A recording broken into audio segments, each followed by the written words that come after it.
الحمد لله الحمد لله الكريم المنعم جعل لنا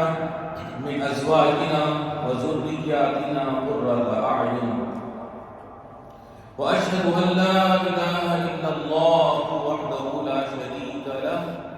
الأعز الأكرم وأشهد أن سيدنا ونبينا محمدا عبد الله ورسوله النبي الخالق اللهم صل وسلم وبارك عليه وعلى آله وصحبه والتابعين أما بعد فأوصيكم عباد الله ونفسي بتقوى الله فإنها للمتقين عماد وللمؤمنين خير زاد وبها النجاة يوم التناد واتقوا الله الذي تساءلون به والأرحام صدق الله العظيم. رفیقان ملت اسلامیہ، میرے عزیز بھائیوں، آج ہمارے خطبے کا موضوع ہے فیملی اور بال بچوں کی مکمل دیکھ بھال اور ان کی تعلیم و تربیت کی فضیلت و ثواب. عزیزان کرام قدر، بلا شبہ ہمارا خاندان اور ہماری فیملی اللہ رب العزت کی بہت بڑی نعمت ہے. رب کائنات جل جلالہ نے ہمیں فیملی پر مکمل توجہ دینے کی تاکید کی ہے اور مرد و عورت کے مجموعے سے ایک عمدہ اور پاکیزہ فیملی تشکیل دینے کی ترغیب دی ہے. چنانچہ خدائے عز و جل کا فرمان عالیشان ہے واللہ جعل لکم من انفسکم ازواجا وجعل لکم من ازواجکم بنین وحفظا، یعنی اور اللہ تعالیٰ نے تم ہی میں سے تمہارے لیے بیویاں بنائیں اور پھر تم بیویوں سے تمہارے لیے بیٹے اور پوتے پیدا کیے. پھر اللہ سبحانہ و تعالیٰ نے ہمیں اس بات پر ابھارا ہے کہ ہم اپنی فیملی میں الفت و محبت کی روح پھونکیں اور افراد خاندان کے درمیان مودت و رحمت کی فضا کو قائم کریں، مودت و رحمت کو عام کریں. چنانچہ ارشاد ہے وَمِنْ آيَاتِهِ أَنْ خَلَقَ لَكُمْ مِنْ أَنفُسِكُمْ أَزْوَاجًا لِتَسْكُنُوا إِلَيْهَا وَجَعَلَ بَيْنَكُمْ مَوَدَّةً وَرَحْمَةً، یعنی اور اسی کی نشانیوں میں سے یہ ہے کہ اس نے تمہارے لیے تمہاری جنس کی بیویاں بنائی تاکہ تم ان کے پاس سکون حاصل کرو اور تم میاں بیوی میں محبت اور ہمدردی پیدا کر پائے. الغرض خاندان شفقت و رحمت کا مرکز اور الفت و محبت کا گہوارہ ہوتا ہے جس پر امن و سکون کا سایہ ہوتا ہے اور وہاں امان و اطمینان قائم رہتا ہے. آدمی کی فیملی کا تعلق اس کے معاشرے سے ایسا ہے جیسے دل کا تعلق جسم سے اور روح کا بدن کے ساتھ ہوتا ہے. اللہ رب العزت نے میاں بیوی کے باہمی رشتے کو مضبوط میثاق اور پختہ معاہدہ قرار دیا ہے، ایک بنیادی اصول اور خاندانی خوبی جس کی ہر فیملی کو ضرورت پیش آتی ہے اور ہر گھر اور ہر خاندان جس کی خواہش رکھتا ہے. باپ اپنے بیٹوں سے اور بیٹے اپنے باپ سے اس کی امید رکھتے ہیں اور فیملی کے ہر بڑے چھوٹے اس کی خواہش رکھتے ہیں. میرے دوستو، وہ خوبی ہے فیملی پر بھرپور توجہ، گھریلو معاملات میں دلچسپی، بڑوں کا ادب اور چھوٹوں پر شفقت. یہ وہ عمدہ خصلت اور ٹھوس بنیاد ہے کہ جس فیملی میں بھی یہ خوبی ہوتی ہے وہ باہم مضبوط اور مستحکم رہتا ہے، اور جس گھر میں یہ خوبی نہیں ہوتی وہ تباہ و برباد ہو جاتا ہے. بس زندگی کی مصروفیات اور بے شمار مشغولیتوں کے باوجود ضروری ہے کہ گھریلو ذمہ داریوں کو ہم اپنی ترجیحات میں شامل کریں اور فیملی کی دیکھ بھال کو ہر کام سے مقدم رکھیں۔ متحدہ عرب امارات کے صدر ذی وقار شیخ محمد بن زاید حفظہ اللہ نے اپنی ایک قیمتی نصیحت میں کہا ہے، اپنی فیملی کے ساتھ رہو اور اپنے اہل و عیال سے تعلق مضبوط رکھو۔ یہ اللہ تعالیٰ کے ہم پر ایک قیمتی انعام ہے۔ ہمارے کام کاج اور ہماری دوسری ذمہ داریاں اپنی فیملی اور اپنے بچوں سے ہمیں ہرگز غافل نہ کرنے پائیں، کیونکہ ہمارے بال بچے ہماری فرحت و مسرت کی بنیاد اور ہماری کامیابی و سعادت مندی کا ذریعہ ہے۔ اللہ کے نیک بندوں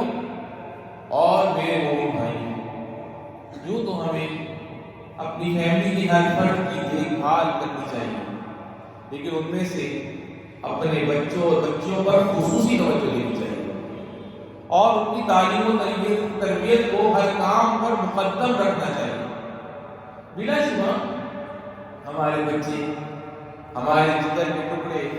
اور ہماری آنکھوں کی ٹھنڈک اور ہمارے سکون کا باعث ہے، اور وہ دنیاوی زندگی کی زینت ہے۔ اپنے بچوں سے لاڈ پیار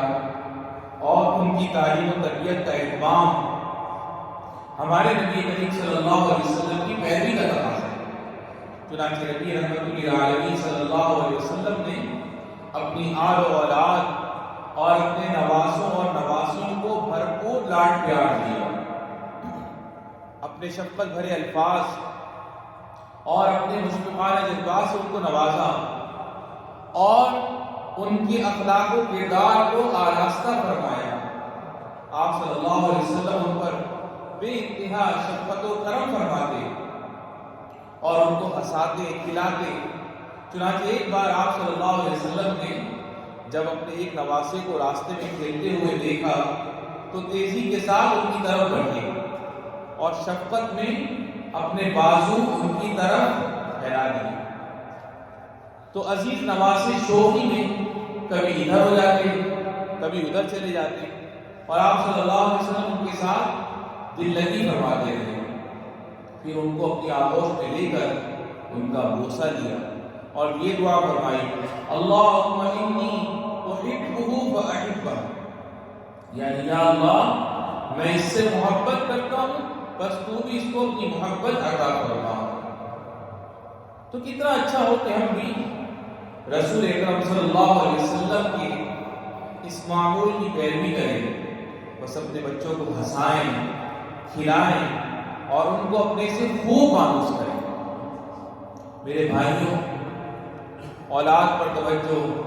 اور شفقت ان کے بچپن کے ساتھ خاص نہیں، بلکہ یہ سلسلہ ان کی جوانی تک قائم رہنا چاہیے، جبکہ ان کی نوخیزی میں اس کا خصوصی اہتمام کرنا چاہیے، اور انبیاء کرام علیہ السلام کی پیروی میں بچوں کی شادی کے بعد بھی شفقت پدری کا سلسلہ باقی رہنا چاہیے۔ سیدنا ابراہیم علیہ السلام سفر کی مشقت برداشت کر کے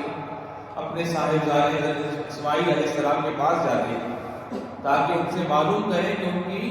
گھریلو زندگی کیسے گزر رہی ہے اور اپنی بیوی کے ساتھ ان کے تعلقات کیسے ہیں۔ اسی طرح ہمارے نبی کریم صلی اللہ علیہ وسلم اپنی صاحبزادی سیدہ فاطمہ رضی اللہ تعالی عنہ سے ملاقات فرماتے اور ان سے گھریلو حالات معلوم کرتے اور ان کے شوہر کے ساتھ ان کے تعلقات کے بارے میں دریافت فرماتے۔ چنانچہ ایک بار آپ صلی اللہ علیہ وسلم کے گھر تشریف لے گئے تو انہوں نے زندگی کے مسائل اور اپنی مشکلات کے بارے میں آپ صلی اللہ علیہ وسلم سے عرض کیا۔ آپ صلی اللہ علیہ وسلم نے ان کی رہنمائی فرمائی اور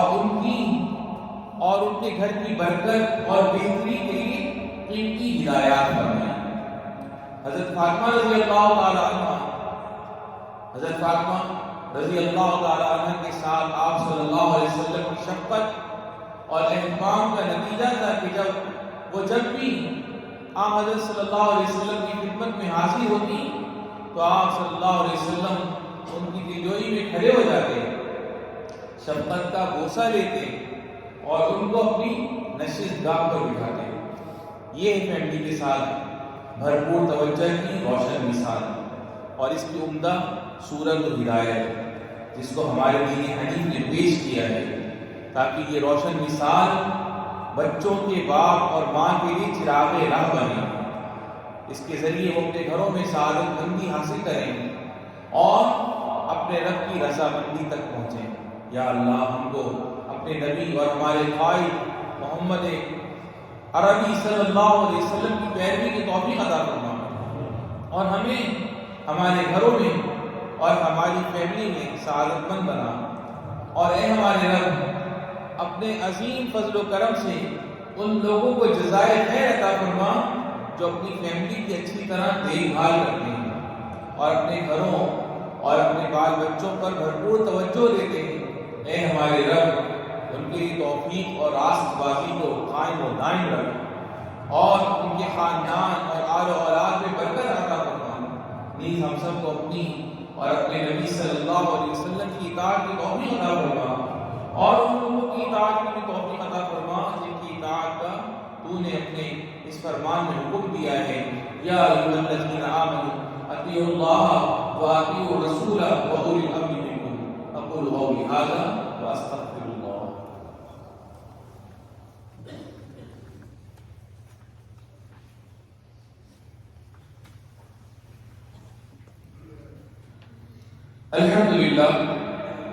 الحمد للہ رب العالمین، والصلاة والسلام علی سیدنا و نبینا محمد خاتم المرسلین وعلی آلہ وصحبہ والتابعین۔ عزیزان گرامی قدر، اپنے بیٹوں اور بیٹیوں کو اچھی طرح دیکھ بھال کرو،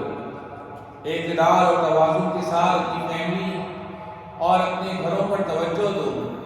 ان کی دینی اور دنیاوی کامیابی کے لیے کوشش کرتے رہو، اور اس سلسلے میں غفلت اور لاپرواہی سے بچو۔ کیا آپ نے اللہ جل جلالہ کا یہ فرمان نہیں سنا؟ یا ایھا الذین آمنوا قوا انفسکم واہلیکم نارا، یعنی اے ایمان والو اپنے آپ کو اور اپنے اہل و عیال کو جہنم کی آگ سے بچاؤ۔ اللہ کے نیک بندوں، ایسے بچے کے بارے میں آپ کو کیا خیال ہے جسے اپنے گھر میں کوئی توجہ نہ ملی ہو اور وہ اپنی فیملی کے لاڈ پیار سے محروم رہ گیا ہو؟ ایسا بچہ ایسی جگہ کی تلاش میں نہیں رہے گا جہاں اس کے خیال کے مطابق اسے اپنائیت اور محبت ملے؟ بالکل ایسا ہی ہے۔ اسی تلاش میں یہ بچہ خطرات سے دوچار ہو جاتا ہے، برے ساتھیوں کا شکار بن جاتا ہے، اور نشہ خوری کی مختلف صورتوں کی بھیٹ چڑھ جاتا ہے۔ تو میرے دوستو، اپنے بال بچوں کی تعلیم و تربیت میں جلدی کرو، اور ان کی فرمائش کا انتظار کیے بغیر ان پر بھرپور توجہ دو، اور اپنی گود اور اپنے دل کو ان کے لیے کشادہ رکھو، ان کے لیے اپنا وقت فارغ کرو،